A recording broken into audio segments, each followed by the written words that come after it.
Hello and welcome. It's AJ here in Aussie Guys Studio on my own for another team preview. This evening I'm going to be calling up James Yarcho. He's the deputy editor for Bucs Nation and also the co-host of Locked On Bucs, which is brilliant. I've already spoken to a couple of Locked On podcasters and I've got a couple more lined up. The Locked On network in general is fantastic, and the people who are doing the Locked On podcasts, wow, it's a busy gig. I mean, they drop one per day, and you're probably subscribed to your team's Locked On podcast, as I am, for Locked On Chargers. But James's Twitter handle at JYarcho, YARCHO _Bucs, and as I said, Bucs Nation and Locked On Bucs podcast. Let's get him on the line and talk Tampa Bay Bucs. Okay, I've got James on the line right now, so let's join him and give him a warm welcome for our Bucs preview. Welcome, James. Thank you very much for having me. Appreciate it. Oh, no, thank you so much. And I thought I might just start by, because we did chat a bit of Star Wars, actually. Yes, we did. Because, well, I've already mentioned your Twitter handle at the top of this, and people can check out your Twitter, but I think you said that you went to Star Wars Celebration with your son, is that right? Yeah. Because there's a really awesome banner, and there's a photo of your son with General Grievous, which is awesome. Yeah, that was one of the most incredible cosplays I've ever seen. I mean, the guy had a breathing machine to make it sound like Grievous's labored breathing, and it was amazing. And so we had to snap a picture. Some of the cosplayers there are just next level. It was really incredible to see. Look, I would love to get over there and get to a Star Wars Celebration at some point. But certainly on the list is Galaxy's Edge. I don't know if you've checked that out yet. No, it's probably going to be a while before we can do that, but it's definitely on the list of things that we would like to do. It's just a matter of, the son that I took to Celebration is the youngest of 4 boys. Ooh. So having 6 of us go to Disney World is quite the expense. My word, that's an investment. Yeah. Yeah, look, so he's the youngest. So, because that's always the big question is, because I have a movie night sort of tradition set up with my 2 girls. So every Saturday night we watch a movie, and always in my mind was like when to do Star Wars. So like you always sort of think of the classics, but like when are you going to actually kind of launch into that whole universe? And I did it for both of them separately. So I did it for the older one, and then I did it for the younger one. And the older one didn't really take to it, and the younger one is like, all in.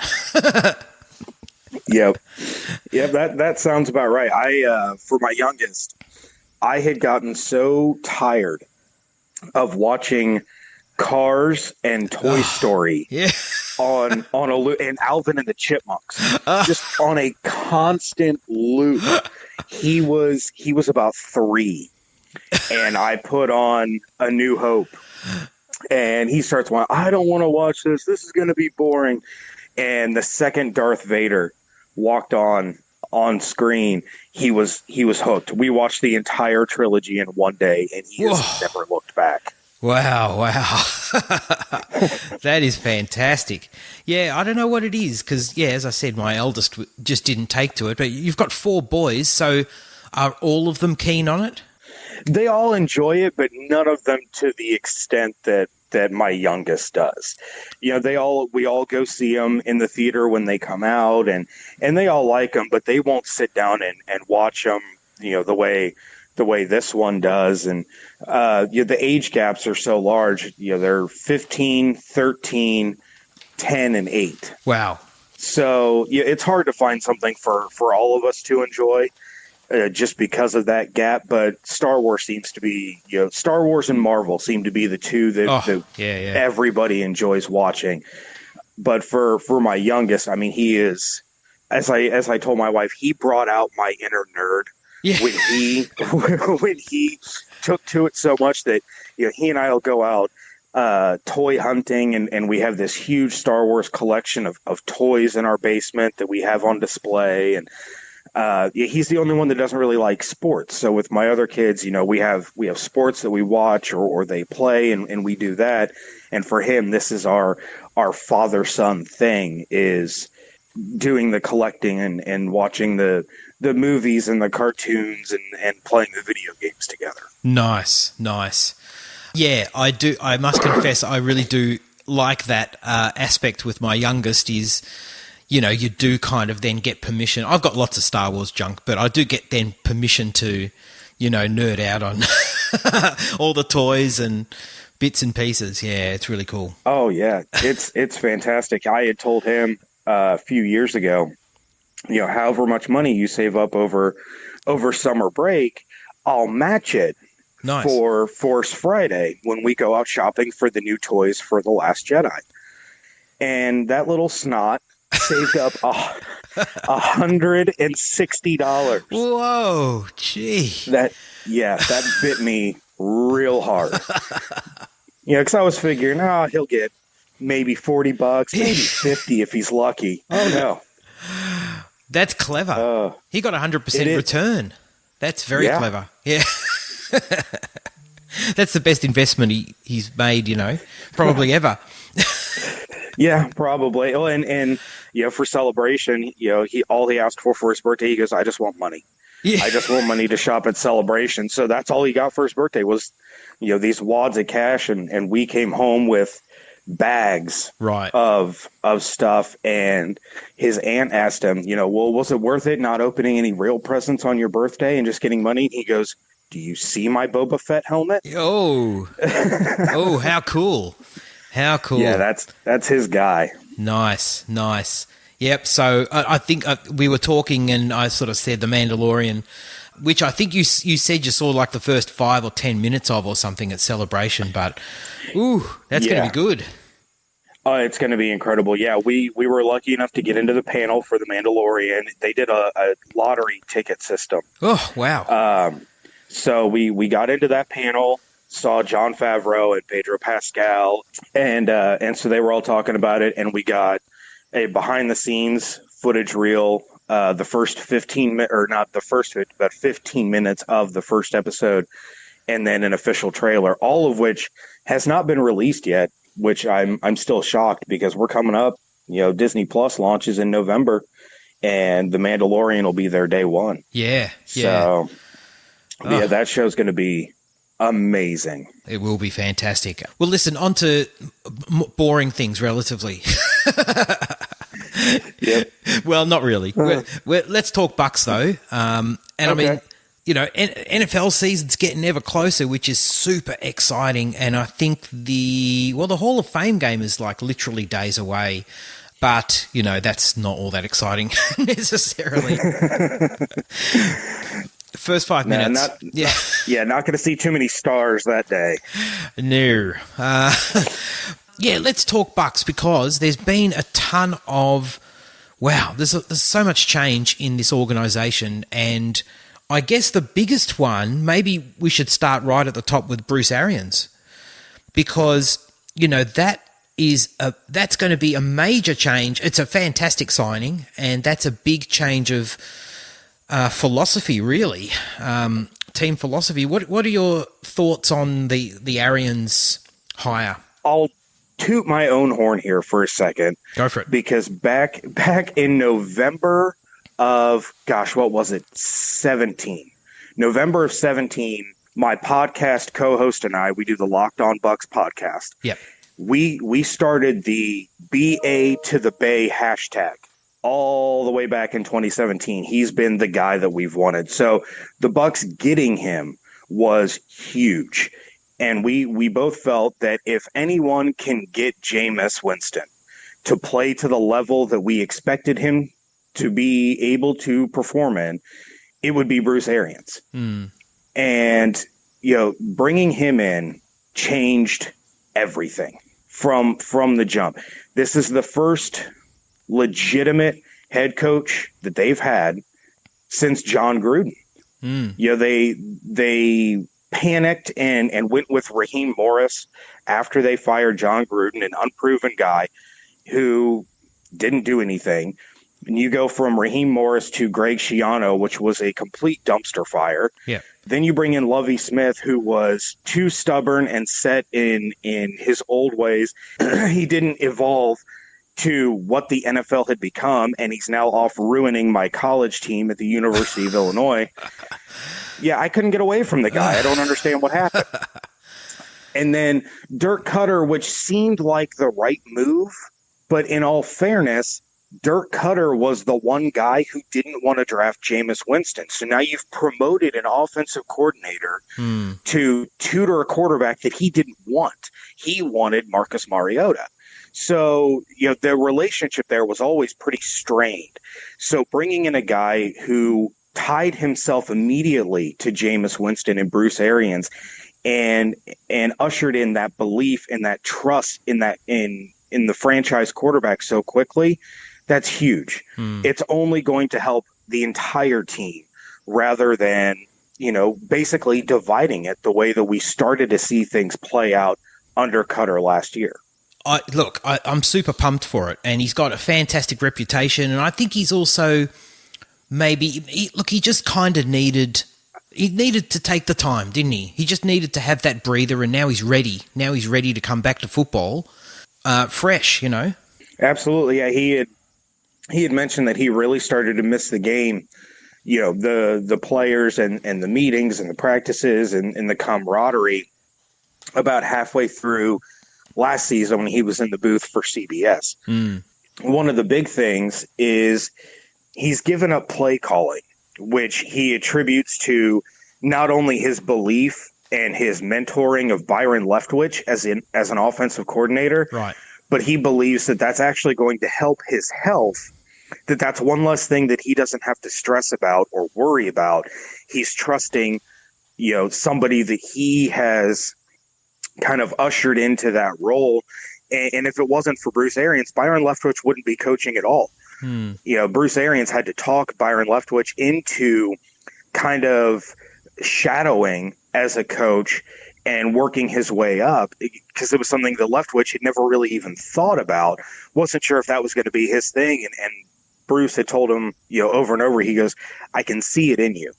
I know you can succeed in doing this. You just have to trust me, come in and work with me a little bit. So it was a little bit of a disappointment to the ownership, because when they gave the green light to hire Arians, they kind of assumed, well, he's going to be calling the plays too, and that just wasn't the case. But for the long-term success of the team, as well as the long-term health of one of the oldest coaches now in the NFL, it's the right move. Yeah, absolutely.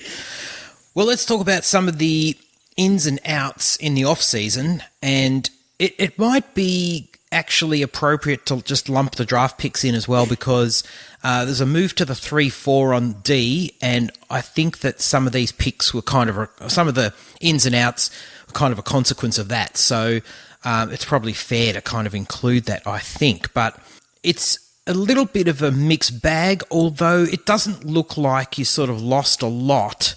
A couple of names that are sort of worth mentioning. But so coming in, Brashad Perryman, guard Earl Watford, and Ndamukong Suh obviously coming in, Gerald McCoy leaving for the Panthers, signing with the Panthers, Shaq Barrett coming in, Dione Buchanan, safety Kentrell Bryce, and punter Bradley Pinion, and leaving the building, Ryan Fitzpatrick, Deshaun Jackson, Adam Humphries, that's a loss for sure, Vinnie Curry, Gerald McCoy would have been good to keep him, but I think it's just a scheme thing mostly. Quan Alexander, again, a loss, but the guy's, got some health, he's got to stay healthy, really. Brent Grimes and Andrew Adams. And some of the draft picks kind of address that. Actually, so just the ins and outs there, what were your feelings or highlights or concerns with any of that movement? Well, obviously the big ones to talk about are going to be Gerald McCoy and Quan Alexander. Yeah. And Quan Alexander, I absolutely love the guy to death. But the Buccaneers were never going to pay what the 49ers paid. No. And you see this a lot in free agency, and every team is a victim of it. They'll overspend on somebody or they'll let a big name go because of money. Well, no team knows a player better than the team that already has him. And when they put a limit on how much they're willing to spend, there's a reason for that. So Quan, despite how exciting he is and how great he can be at times, he does have a tendency to over pursue, miss tackles, and is a liability in coverage. And the Buccaneers weren't going to spend what San Francisco did to keep someone like that. With Gerald McCoy, and I've been a big Gerald McCoy fan, I've been a big Gerald McCoy apologist. There's a large faction of Buccaneers fans that didn't like him. They felt he was overrated, that he disappeared in the fourth quarter of games. He never had that quote-unquote signature play. And the relationship between McCoy and the Bucs had just reached a point where there was no saving it. Gerald McCoy was not going to be a part of Bruce Arians' Buccaneers team. So, they move on from those two guys. And on the flip side, as you mentioned, they bring in Ndamukong Suh, who can do any and everything that Gerald McCoy can do. Not to mention, he's only missed 2 games in his entire NFL career, and that was from a suspension, not an injury. Right. Gerald McCoy, It was every year it was, okay, but when is he going to get hurt and miss time? Right. And that's nothing against Gerald McCoy. I couldn't do what Gerald McCoy does. I'm not knocking the guy. These guys are going through the equivalent of 2 car wrecks a week, just in a 3-hour period on Sundays. But there are guys that miss games due to injury, and there are guys that don't. So you have a comparable player in Ndamukong Suh who has played in a 3-4 scheme before, and has always wanted to play for Todd Bowles. It was the perfect match. So, as far as those subtractions, they're not going to hurt the Bucs nearly as much as people would have thought if you had told, Bucs fans, hey, you're not going to have Quan or Gerald McCoy right after last season. Seeing how it's played out, it'll be fine. Deshaun Jackson, I believe, is going to be an addition by subtraction. He and Jameis just never really got along, and there are plenty of opportunities that the two of them had to hook up for big plays, and you can go back and watch where Deshaun will slow down or he won't exert any effort to catch the ball, and Jameis has now garnered this reputation of not being able to throw the deep ball. Well, he has no problem throwing the deep ball to Mike Evans or Chris Godwin or Bobo Wilson. He had a problem throwing it to Deshaun Jackson because Deshaun Jackson would give a 50% effort, 90% of the time. Right.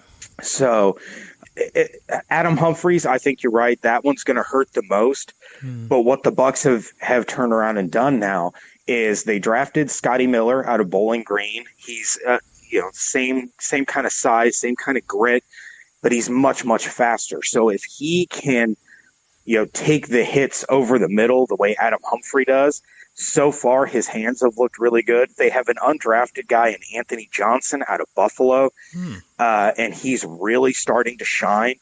This is a guy that had a 4th-round grade on him and didn't get drafted.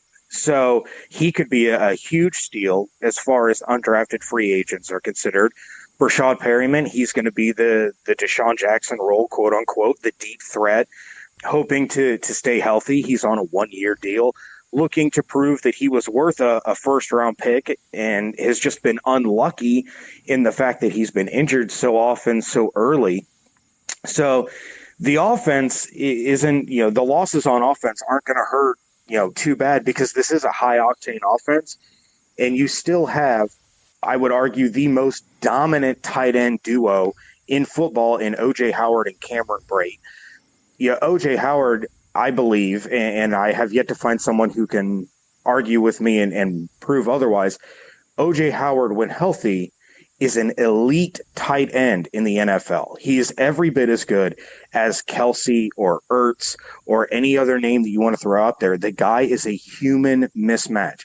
There was a penalty called against him last year for offensive pass interference because a safety ran towards him to try to break up a pass, and he literally ran into O.J. Howard and bounced off of him. So it looked like O.J. had pushed him off, when in reality, he hit O.J. and bounced backwards. This guy is a freak of nature, and I love everything about him. He's really going to shine, especially under Bruce Arians' offense. Arians has never had these kind of tight ends to work with. So it's going to be real interesting to see how he and Leftwich can sit down and formulate game plans to make sure that they're incorporating this dual tight end threat. Switching over to the draft, Devin White is incredible. His leadership from day one is next level. And unlike Quan, he's not a liability in pass coverage. This is a guy who can attack the ball. He can drop in coverage and make you pay, and he can get after the quarterback. And these are all things that Todd Bowles is going to ask of him in this defense. It's been amazing so far to see how different this defense is this early in camp compared to last year. These guys are flying around. He's sending blitzes from every different angle. He's sending safeties. He's sending corners. He's sending linebackers. The pressure is coming from all different directions, and he hides it so well. Jameis has already gotten some flack from fans for throwing interceptions in these practices. Well, it's because the defense is swarming and flying so much that they're making plays. So to me, get this all out in training camp, let Jameis kind of get through these growing pains. It's only going to make him better because he was practicing against the worst defense in the NFL every week. True. That's not going to make you better. Practicing against this kind of defense and preparing for these 3-4 fronts, that's going to make him better. It's going to make the offense better. So, yeah, I mean, the draft class, these rookie corners and Sean Murphy-Bunting and Jamel Dean. Murphy-Bunting has been absolutely amazing.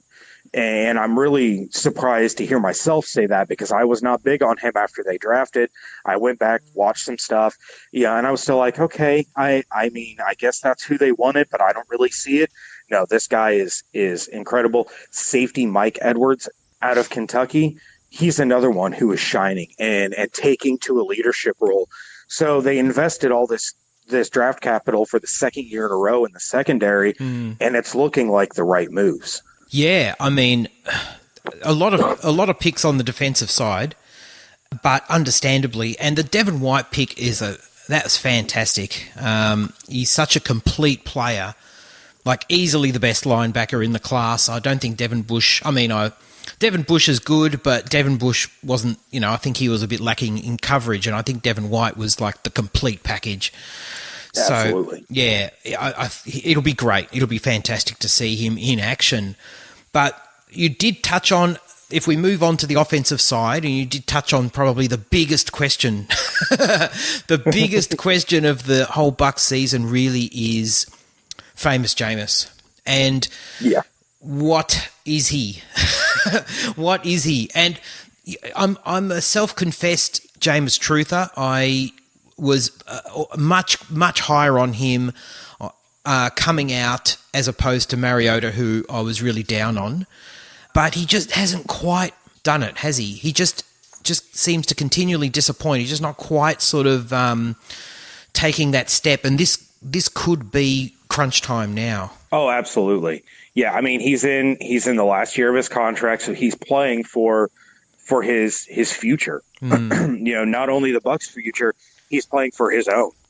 If the Bucs were to go 6-10 or 7-9, but Jameis finally takes that step forward and he's not making some of these knuckleheaded mistakes, you're going to see the improvement in the stats. You're going to see the improvement with his mental abilities, and you're going to see a new contract for him. Now, what Bruce Arians had come out and said is that they have to surround him with a better team. And this is a team, they were a top 5 offense last year.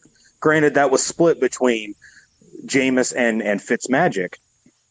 But Bruce had said, we have to get a solid running game around him. We have to have an offensive line in front of him that protects him so that he doesn't think that he has to be Superman anymore. And that's Jameis's problem. He won't quit, ever. He won't give up on a play. He won't go down without a fight. That's just how he is. That's how he's built. And that's what you want in a quarterback until it leads to detrimental mistakes.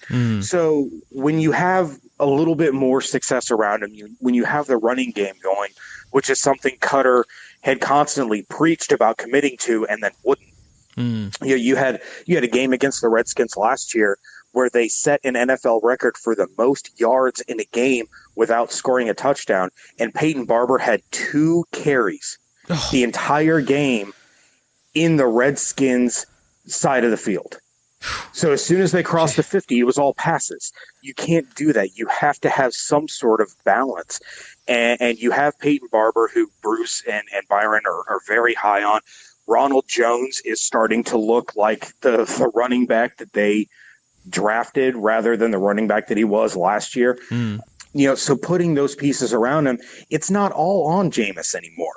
And he can relax a little bit. He can make some of those smarter plays, throwing the ball away, or, not trying to force things into triple coverage because he feels like if he doesn't, then nothing else is going to happen. It's incredible how many times, Jameis and the offense would battle back into a game and take a lead just to have the defense give it right back on the next possession. It was demoralizing. And so he probably truly did feel like, if I don't carry the entire 52-man roster on my shoulders, we're never going to win a game. And that's a lot of pressure for somebody. I mean, Jameis, people forget, is still so young. Oh, yeah. So young. So that'll continue to help with the maturity. And I said this on another podcast before, there's something, anybody who's listening who has become a father or a parent, something clicks in your head that takes you to a next level of understanding of responsibility and maturity the moment you have a child. Well, Jameis is a father now. He's about to get married. There's something else in your head that clicks once you're responsible for the survival of another human life. And will we see that play out on the field? I don't know. It seems like we did with Mike Evans. That's, yeah. It doesn't always happen the same way for everyone, but yeah, I mean, the season starts and ends with Jameis Winston. It's just a matter of what is it about Jameis that Bruce sees that he's going to cater to. When he worked with Roethlisberger wanted more responsibility. So once Bruce felt that Ben had earned that, he sat down with Ben and let Ben create the playbook. And that was something that really got Roethlisberger going. With Peyton Manning, Peyton would get too inside of his own head. So Bruce would do something, he would walk up to Peyton in pregames and say, "Hey, what's going on with your footwork?"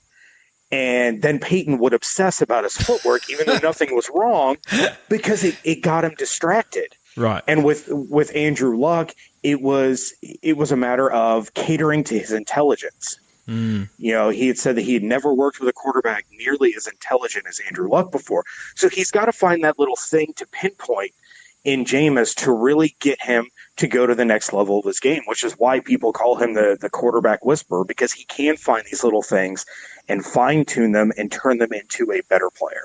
That's super interesting. I didn't know that he was getting married or expecting his wife was fiance wife expecting a child. So that is that's huge. You're right. It is absolutely huge.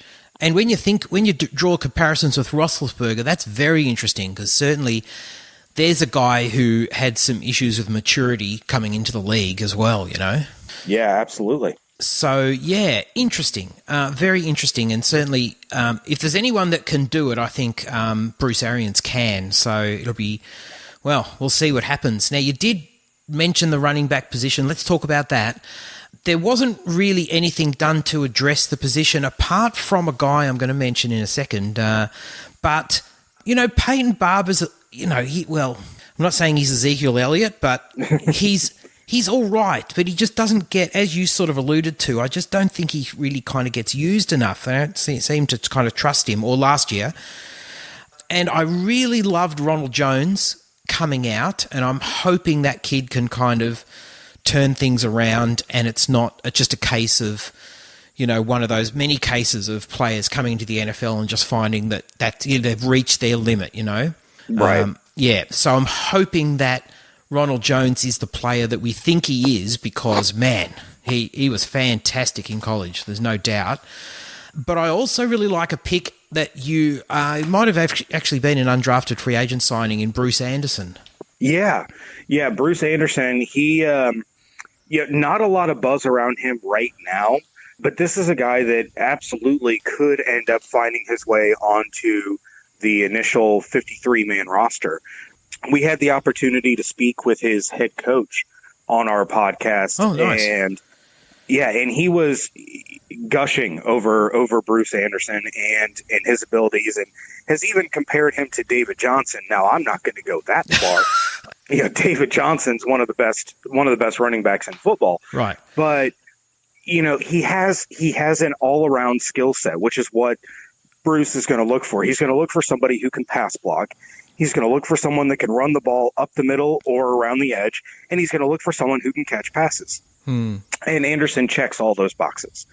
So, he's got some stiff competition, because the Bucs also brought in former Cardinal Andre Ellington, which is another guy that Bruce loved to utilize when he was in Arizona. But Ellington didn't play last year, so you kind of wonder, how much does he have left? Is he there in kind of a mentor role to get these young guys up to speed on the verbiage and on the expectations and the playbook and things like that? But the battle really is going to come down to Barber and Rojo. And Bruce had numerous times talked about how much he loved Peyton Barber without even being asked about Peyton Barber. It was kind of amazing how he would find a way to bring up Peyton Barber any chance that he got. And Barber's been one of those guys that I've really enjoyed watching, and I felt could be a better running back if he had the opportunity. But, again, and I hate to bag on Cutter too much, because overall he was a nice guy, but he didn't do a good job, and now he's coaching the Falcons. So, whatever, he can fail miserably there, and I won't shed a tear. Barber would have a couple of these really solid drives, and then they would put in Charles Sims. It's like, why? Why are you putting in Charles Sims? Anytime you put Charles Sims into a game, the defense knows what's coming, because the guy can't run the ball. All he can do is catch. So the defense automatically knows it's a pass play. You're not fooling anyone on play action.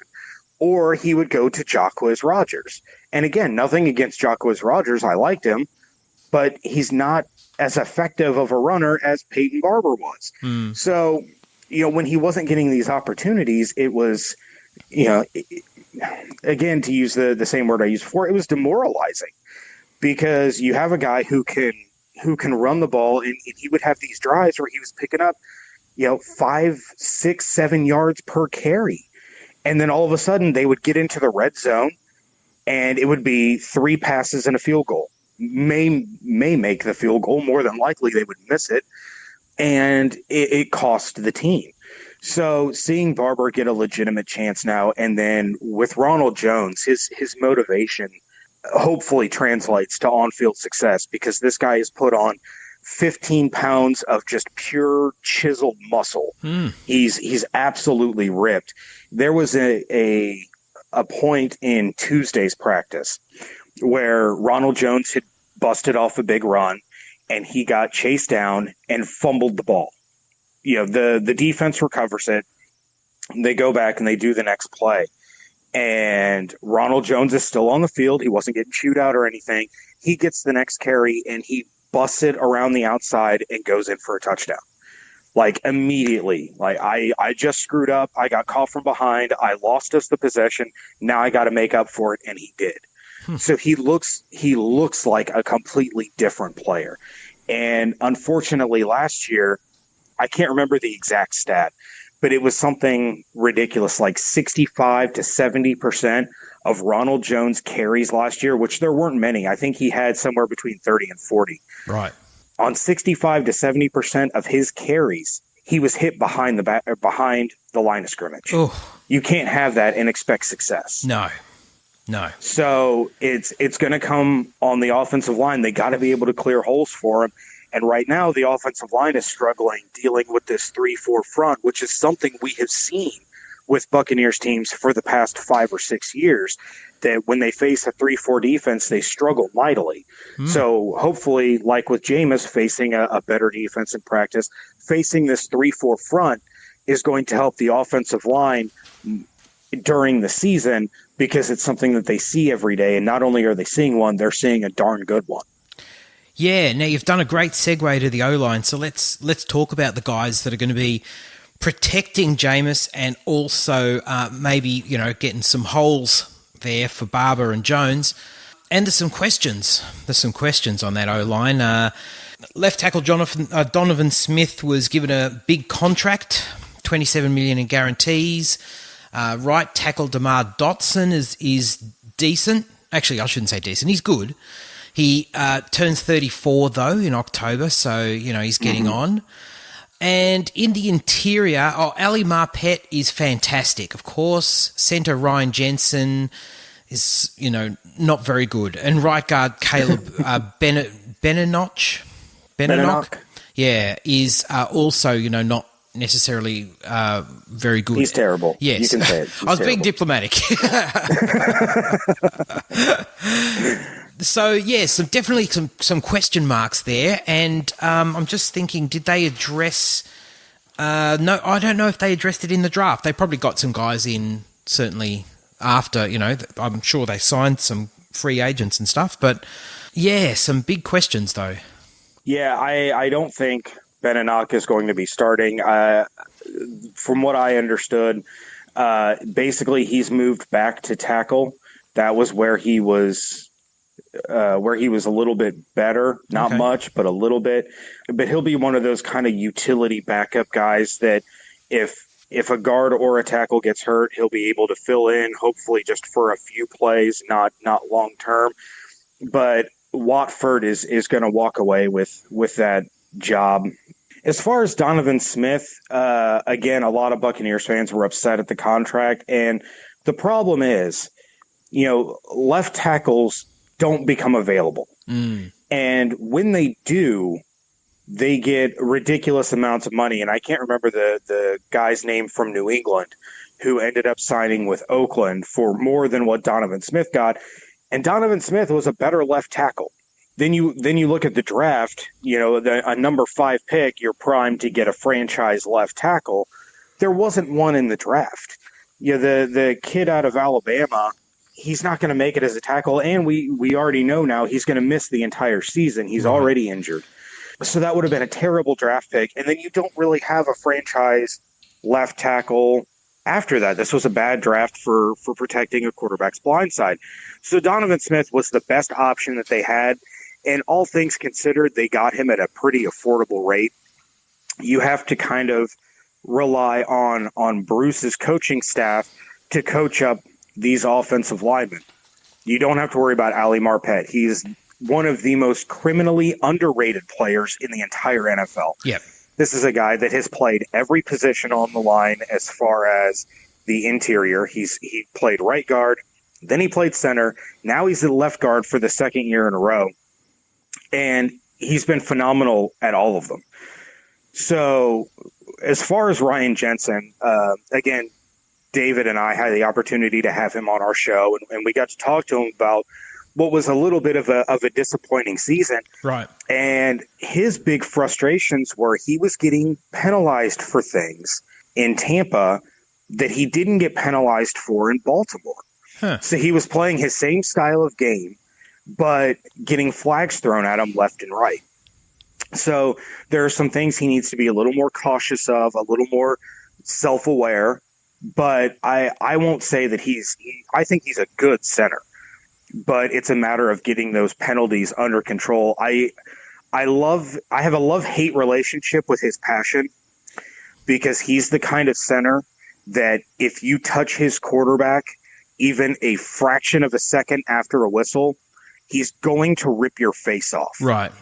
And I love that, but I hate it because he gets penalized for it. Yeah. So, as far as DeMar Dotson, one more good season out of DeMar Dotson is really, I believe, all the Bucs are looking for because as you did say, he's getting up there in age. He's the longest tenured Buccaneer. Wow.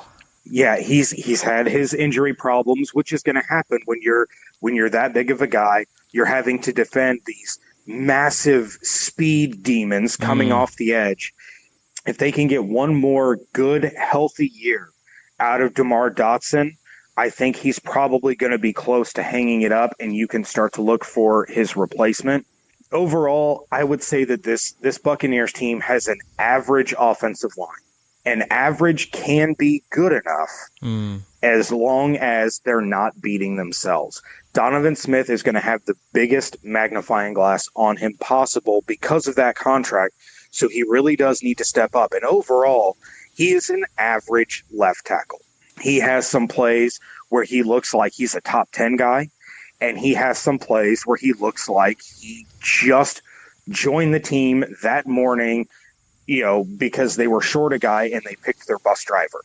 Like it's this wild spectrum. So he really, really needs to step his game up this year because of that contract. That's going to put a lot of pressure on him. How he responds to that, we're going to have to wait and see. But I believe getting George Warhop away from this team, he was the offensive line coach under Lovie Smith and Dirk Cutter. Getting him away from this team is only going to help because that guy was one of the worst offensive line coaches I have ever seen. Now, you did touch on some of the weapons that Jameis has, so maybe we won't spend a whole lot of time on it. And obviously, Mike Evans, who's honestly one of the best wide receivers in the NFL, and Chris Godwin, who is seriously breaking out. I mean, he seemed on the verge of it last year, catching 59 for 842 and 7 TDs. And even though Adam Humphries in particular, I was going to say Deshaun Jackson, but really Adam Humphries being a little bit of a loss. But again, OJ Howard, and I'm with you there, and Cameron Brate, who, I sort of felt like when the Bucs drafted OJ Howard and they had had his rookie season with both of them there, and I didn't think that they were going to re-sign Brate. I thought they would let him go. But that doesn't make a lot of sense, really, does it? Because Cameron Brate's a fantastic weapon, He's a fantastic target, especially in the red zone. So there's 4 great targets. And even though I think that behind Godwin and Evans there's not a lot, I mean, what do you want? There's 4 fantastic, really top-tier targets. Yeah, absolutely. And Mike Evans, a 100% an elite receiver in the NFL, one of 4 guys to have over 1,000 yards in his first 5 seasons. Wow. And the other ones are Jerry Rice, Larry Fitzgerald, and Randy Moss. Whew. Gee. That's some solid company. Yeah, my word. Chris Godwin is going to break out. He's going to be a star. Godwin could be a number 1 receiver on 10 NFL teams. He's that good. And I've kind of compared it just because I can't really think of a better one off the top of my head. The Evans-Godwin duo is going to be reminiscent of the Bengals' heyday with Chad Johnson and TJ Houshmandzadeh, where both guys were getting over 1,000 yards a season. They were combining for a ridiculous amount of touchdowns. That's the kind of rapport and production I see coming out of these two. I even went so far as to make the bold prediction, and bold predictions are bold for a reason. This one's way out there. But I believe Mike Evans, Chris Godwin, and OJ Howard will all have 1,000-yard seasons. Nice. Yep. That's how much I believe in this offense. And of course, if they all stay healthy. But as far as the tight ends, Bruce has never, as I mentioned earlier, he's never worked with tight ends like this. No. Not only that, he's never had 2 of them. So the way Bruce Arians' mind works is, he's got a playbook the size of a 2-story house, and he's going to create plays for these 2. and especially in the red zone, as you said. And what was so frustrating before is you would watch these plays develop where there was really only one read. The one read might have been Mike Evans on a post, but you would see 2 or 3 guys all lumped together in like an 8-yard radius. So you have all these people clumped together. There's no separation. There's no spreading things out. And it was hurting the Bucs offense. So being able to have Mike Evans or Chris Godwin, either one of them can stretch the defense. You have a tight end in O.J. Howard who can run the seam and be uncoverable. What safety in the NFL? Ed Reed's long gone. What safety in the NFL is going to cover O.J. Howard? And then you have the sure hands of Cameron Brate. I think Cameron Brate, his role on this team is probably going to end up being kind of what Adam Humphries was. When you're in those third down situations, you want the ball to go to someone you trust is going to bring it down every single time. And that can't always be Mike Evans. The ball has to go to other people too. And sure enough, on these third and medium, third and 4 through third and 7 or 8, Jameis would tend to look for Adam Humphries because he knew he was going to hit the yard marker and he was going to bring the ball down, and he wasn't afraid of the contact. I can see Cameron Brate being that guy, running those short to intermediate routes, making sure they move the sticks, and then continuing on. Because the rapport between Jameis and Brate is so good, and they trust each other so much that's what you need in those situations. So this offense is just going to be an absolute blast to watch. The battle for the third wide receiver spot is still wide open. We've talked about Brashard Perryman, Scotty Miller, Anthony Johnson, and then people forget the second-year receiver. I even forget him at times, is Justin Watson out of Penn. And he grew up idolizing Larry Fitzgerald.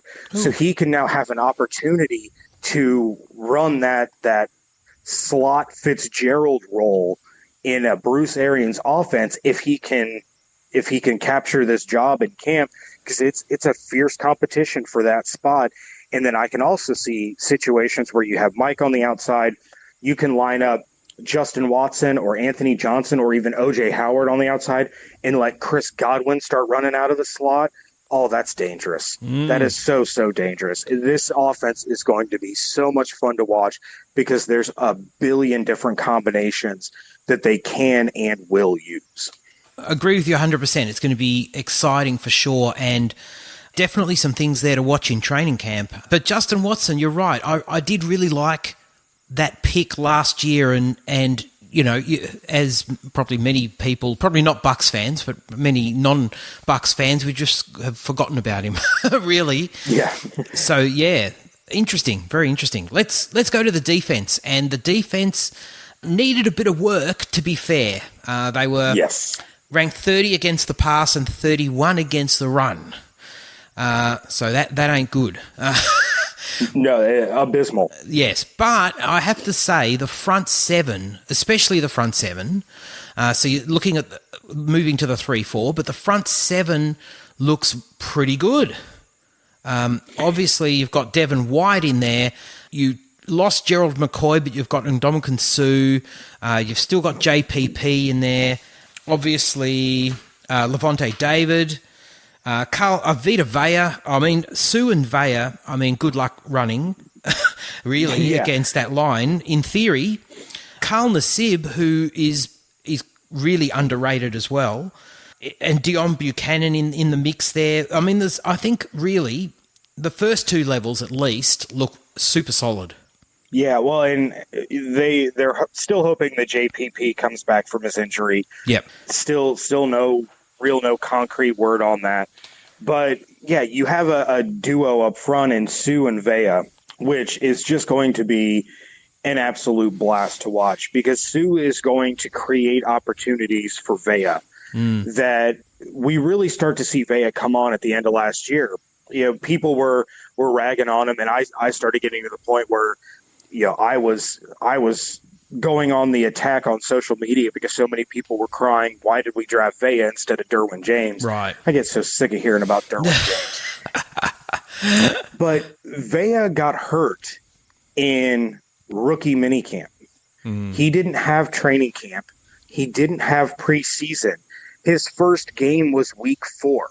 So it took him a few weeks, not only to get into legitimate football shape, but to start to understand what they were supposed to do. And in that time, the Bucs fired their defensive coordinator. Granted, it was like a year and a half too late, but he was going through all these changes. So once he finally got the concepts, got himself in football shape, and was really becoming a part of the team, he came on at the end of the year. He was disruptive. He was throwing offensive linemen around. He was a solid run stopper.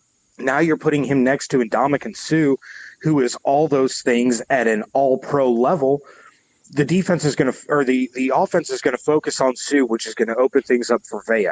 Well, when Vea starts wrecking these offenses, now they're going to have to focus on Vea. Well, now you're going to open things back up for Suh.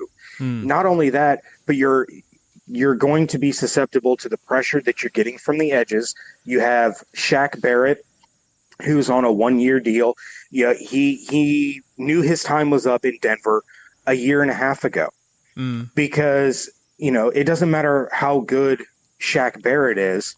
He's not Von Miller.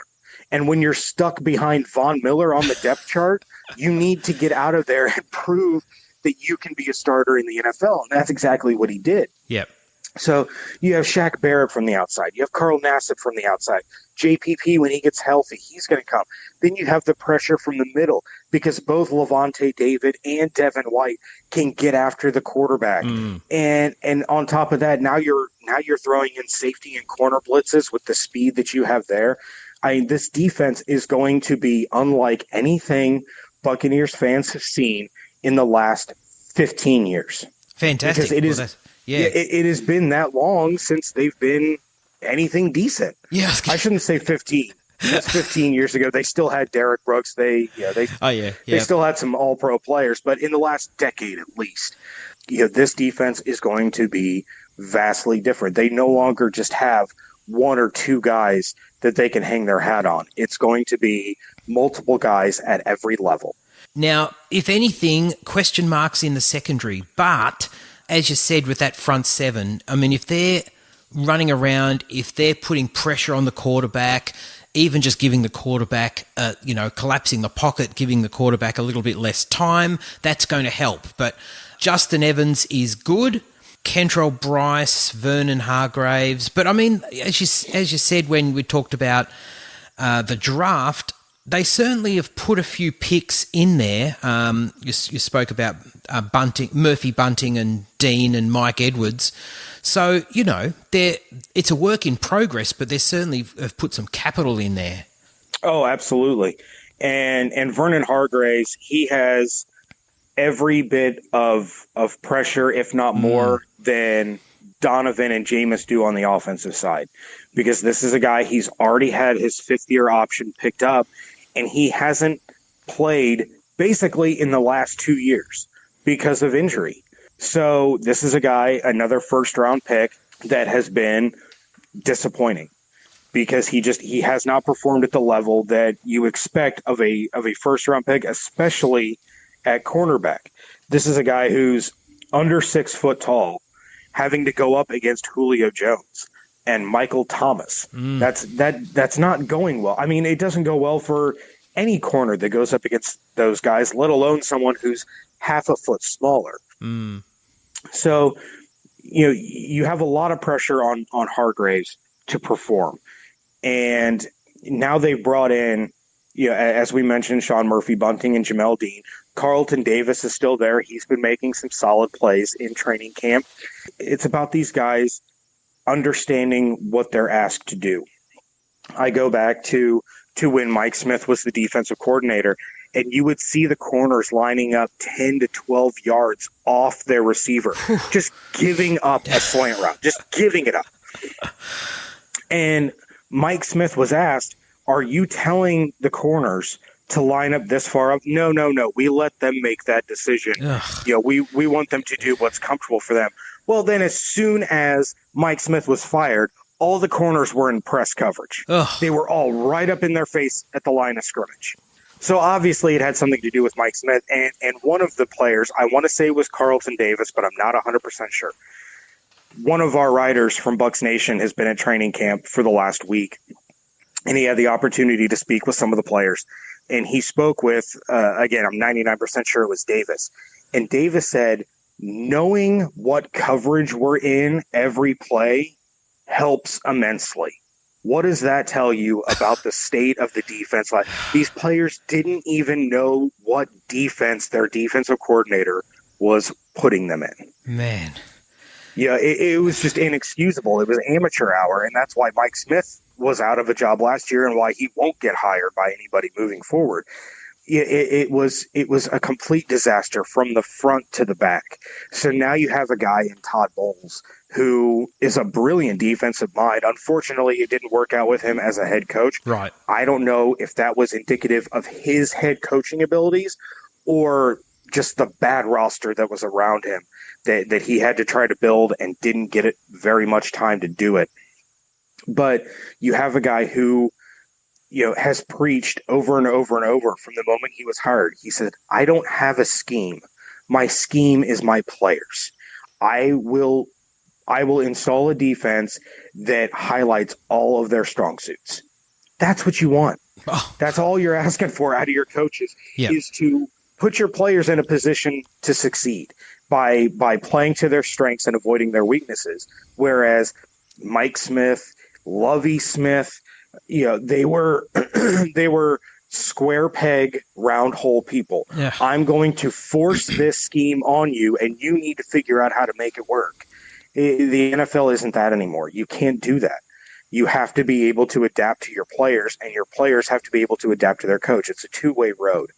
So you're really excited to see what they can do as far as generating pressure and of course, the secondary being able to actually stop the opposing offenses. That could be a big reason why the Bucs offense was top 5 last year, is because they had to play keep up.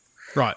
But the spotlight's going to be on Vernon Hargreaves to see if he can be a player that was worth that first round pick, or it's going to be on some of these other guys. Can they steal that job away from him? We still haven't even talked about MJ Stewart, who's basically lost in the shuffle of all this. He was a corner that they drafted last year. Then, Bowles said we're going to move him to safety, but then they drafted a safety. And, where is MJ Stewart going to fit in? And unfortunately, as much as I love Justin Evans, he has not participated in any of the practices. He's still nursing an injury. Not sure if we're going to see him at all. So, Mike Edwards is stepping up in his role. Jordan Whitehead played really, really well at safety last year, especially for a fourth-round rookie. So, they have some raw talent, and they brought in guys that are going to do what Todd Bowles wants to do. And it's going to be just a very, very different-looking team. Here's the million-dollar question, and I mean, you say a different-looking team.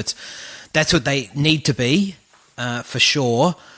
But there's a couple of things if we're thinking about. Well, I'm really going to ask you how you think they're going to do. But I mean, the division they're in is a brutal division. That is, they're hands down the toughest division in football every single season. My word. And they've got a really tough start to the year. They do play the Giants. I'm not including them in the tough bit. But then they play the Niners. They got the Panthers twice. They got the Rams on the road and the Saints on the road.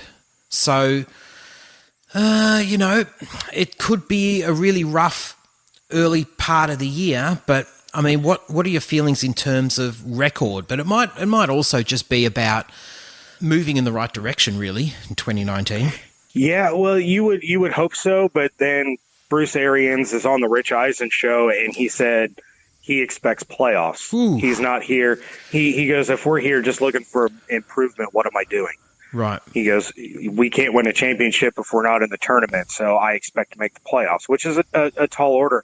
Now, the toughest part of this schedule is a 7-week stretch where they do not play a home game. Ooh, gee. They have a quote-unquote home game in that stretch, but it's over in London. So they're going to travel nearly 27,000 miles in a 7-week span. Oh, man. That's brutal. And that includes, a trip to London and back. You're including a trip out to Seattle. You're including one at Tennessee. You're including one at New Orleans. It's a rough stretch. If they can come through that stretch with 3 wins, this team will make the playoffs. Florida to Washington. Washington State. Oh, man, how long is that flight? I believe that is the longest flight of any 2 NFL teams is the Seattle Tampa. It would have to be, I think. Yeah. Man. So it's tough, but week 1 they're at home against the Niners. I personally am not sold on Jimmy Garoppolo. I don't think we've seen enough to crown him the way some people have. Of course, that's going to be the big homecoming for Quan Alexander, and he's going to be hyped, which is great and all. But when he gets overly hyped, he makes mistakes. Right. So the ability to expose that, nobody will know better than the Buccaneers. But you start off with the Niners, and you have immediately a Thursday night game against Carolina, and then you play the Giants and everything. Carolina, again, the hype train is big on them. It is every year. I think they're the worst team in the division. Wow. Christian McCaffrey is an incredible talent. Yep. And Cam Newton is a decent quarterback. I don't put him in that upper echelon like some do. And we don't know how he's gonna bounce back from that shoulder problem. I had pointed out last year, I got hated on it as if I was trying to be cruel or super negative towards Cam Newton, that he had thrown, it was like a 15, 20-yard pass. And I said, Cam Newton looks like he put every ounce of strength he had into that throw. Yep. He didn't look like himself. And, you're just a hater. And, what is your quarterback doing? I'm like, I'm not saying it as, he's weak. I'm saying there's something wrong with this guy. And nobody's talking about it. But, the Bucs have an absolutely brutal schedule. The guy in charge of the schedules came out and said, we're not supposed to cheer for anyone, but the Bucs really got the short end of the stick, so I'm really hoping that they win in the month of October when they're not playing at home at all. It's like, well, if you knew this was a problem, why'd you put this schedule out? Yeah. But, yeah, that division is always tough. Towards the end, it eases up a little bit. They do get to play Detroit. Granted, it's at Detroit, but, it's still the Lions. They're I don't like Matt Patricia. I like Matt Patricia. I don't like him as a head coach. And they just don't have any weapons outside of Kerryon Johnson. They traded their best receiver last year. It's kind of a rebuilding phase for them with an aging quarterback, which is never a good combination. I would say this team will finish 8-8 or 9-7, right in that range. I don't think they make the playoffs this year, which is going to infuriate Bruce Arians. But I think we're going to see giant leaps out of the defense and out of Jameis Winston, enough to say, look, this team, in 1 year, we have them heading in the right direction. Then it'll be a matter of keeping your coordinators and not losing them to head coaching jobs, as we see every year in the NFL, to continue to move upwards. The Saints are still the top of that division. After that, it's a 3-team race for second place, because the remaining 3 teams all have strengths and weaknesses that can be exposed against one another. But the Falcons, Bucs, and Panthers are all chasing the Saints. And I know that it would sort of get stuck in Bruce Arians' craw, but a 9-7 finish, you'd have to be. From 5-11, that's fantastic turnaround. Yeah. Absolutely. And if you're finishing at 9-7, that means in the month of December, you're playing meaningful football games. True. You're playing games that could potentially get you into the postseason. And we saw that 3 years ago when the Bucs did finish 9-7, just missing out on a playoff spot. But in the month of December, they crumbled. They lost a very winnable Sunday night game that was flexed. I think that's the only time the Buccaneers have ever been flexed into prime time against the Dallas Cowboys, because both of these teams were fighting for playoff spots. And it was a very winnable game, and the Bucs ended up shooting themselves in the foot as they tended to do so often. But they were legitimately fighting for a playoff spot, coming off of a 5-game win streak where they took down the Chiefs and the Seahawks and the Falcons.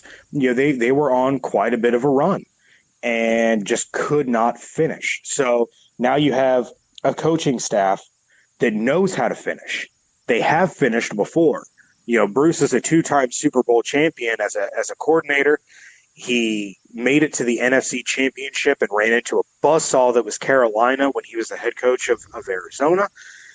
He knows how to finish. He knows how to get there. So taking those leaps, and if they finish 8-8 or 9-7, and you have a 3 to 4 game swing in the other direction, that's going to be huge for this team moving forward. Yeah, absolutely. Now, just to round us out, James, one thing we've been asking people have been having on for our previews is fast forward 12 months. And Lordy. What I'd like you to give me as a headline for looking back at the 2019 season. What would the headline be? Oh, wow. It's a curly one. Yeah. Wow. I've never been asked this question before. This is on the spot. This is a tough one. Yeah. The headline of the 2019 Buccaneers will be Bucs take giant leap, still have more to build on. Perfect. Yep. I think that sums it up beautifully. Well, I hope so. Hopefully I'm wrong. Yeah. Hopefully the headline is, Bucs out to defend NFC South title. Oh, I thought you were going to go for Bucs aiming for second Super Bowl. I won't go quite that far, but boy, would that be nice. Wow, the odds you could get. Oh, man. Would be you could place a $100 bet, be a very, very happy person. Oh, for sure. James, thanks so much for your time. I said at the beginning, people can follow you at James Yarcho _Bucs. And you are obviously the co-host of Locked On Bucs. We've actually had a lot of Locked On people on as guests, which has been awesome. And deputy editor for Bucs Nation as well. So definitely give you a follow and listen on all of those platforms. Yeah, absolutely. I certainly appreciate you having me on. I had a blast, and we'll continue to chat football and Star Wars on the Twitterverse. Oh, for sure, absolutely. I'd love to chat to you sometime again, and have a good season. Yeah, thank you so much. Thank you. All right, so that was James Yarcho, as I said, from Deputy Editor Bucs Nation and the co-host of Locked On Bucs. He was fantastic to talk to. Wealth of information, and wow, that Bucs training camp, there's so much going on. A lot of position battles, and certainly a team that's, well, let's hope on the rise. Anyway, hope you enjoyed that. As I said, I was just chatting to James then and saying, recording a lot at the moment, and I've got another one that I'm going to record directly after this. So, pumping them out. Hope you're enjoying them. On behalf of G and myself, take care. Catch you later.